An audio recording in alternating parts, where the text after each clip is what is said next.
একটি আপু আমাকে কমেন্ট করেছেন আপনার শাড়িটা কম দামি। ঠিক বলেছেন আপু, তাই আমি ভাবলাম আপনি নিশ্চয়ই ইন্ডিয়ান ফ্যাশন ডিজাইনার মানিশ মালহোত্রার শাড়িগুলো পরে থাকেন। তাই তো আপনার প্রোফাইলে গিয়ে আমি সেগুলো চেক করতে থাকলাম। ঠিক যা ভেবেছিলাম তাই হলো। আপনার শাড়িগুলো এত সুন্দর, কারণ সবগুলো যে মানিশ মালহোত্রার কাছ থেকে বানানো, যে এক একটা শাড়ির দাম 20 লাখ, 10 লাখ, 15 লাখ টাকার উপরে।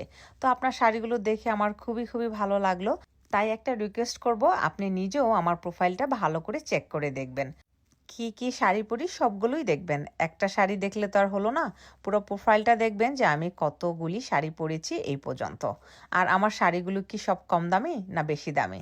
আমি যখন কোনো অনুষ্ঠানে বা পার্টিতে যাই তখন ঠিকই ভালো শাড়ি, দামি শাড়ি পরে যাই। আর যখন আমি বাসায় শাড়ি পরে শুটিং করি তখন তো আর অত দামি শাড়ি পরার দরকার নেই, তাই না?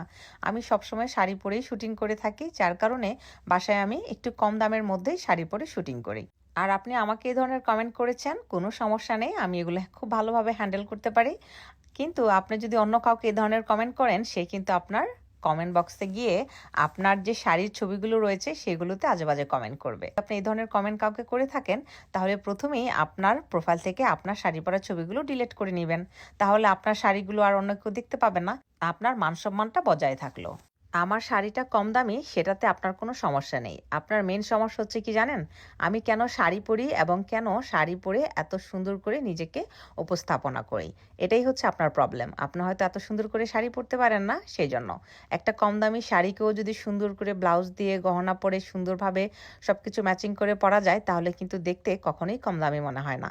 নিজেকে সুন্দরভাবে উপস্থাপনা করা শিখুন, সুন্দরভাবে শাড়ি পরা শিখুন এবং নিজে ব্লাউজ বানিয়ে তারপরে পরুন, তাহলে কিন্তু দেখতে আরো বেশি সুন্দর লাগবে।